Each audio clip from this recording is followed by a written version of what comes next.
How to Design a PowerPoint. Barb Blankenship, February 2018. This assignment made me cringe, especially since I'm technology challenged. I won't go into the mechanics. Instead, I'll give you my understanding of emotional design.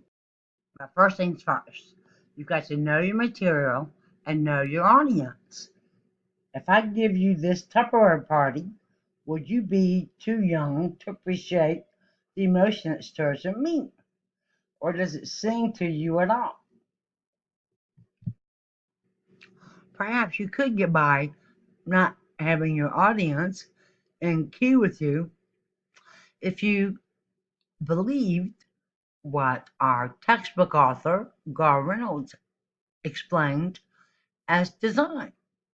There are 7 integrated design principles: signal to noise ratio, picture superiority effect, empty space, contrast, repetition, alignment, and proximity.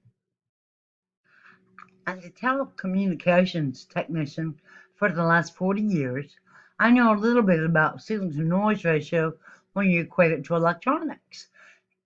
Simply stated, it is if you have too much noise, you lose your signal. That applies to presentations, and the fact is, if you have too many visuals, it's just noise.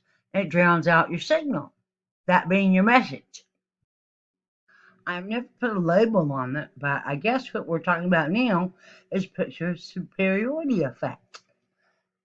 This principle reflects the idea that after being immediately exposed to both words and visuals, the picture will be retained after 30 seconds. The words just fade. I surely did love The Shining.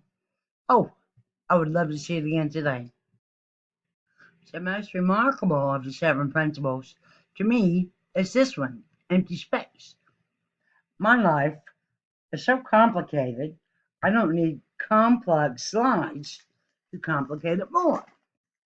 This reminds me of an old Japanese proverb. This describes this best. It's not the lines, but the spaces.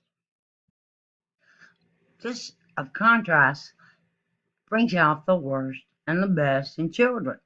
But what it has to do with the slide is use different fonts, different colors, different breakdowns. Vary not just from slide to slide, but within one slide to direct attention.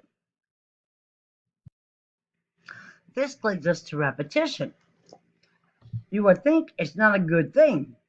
It fights contrast. But having some repetition brings unity to your presentation. Achieve a connected presentation. Use some complement colors. Check out my fondness of orange.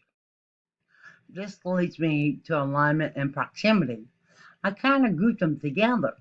I know they're different, but in so many ways, they are complements of each other.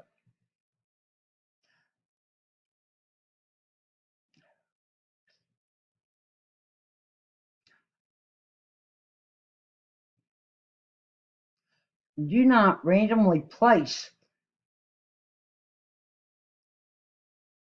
and things should be close and related. Group similar ideas in a way that connects one slide to another. So let me leave you with this: the words and soul of John Lennon. Some dreams are magnificent, some simple. My simple dream today is I hope you have an understanding of what I am trying to tell you. Thank you.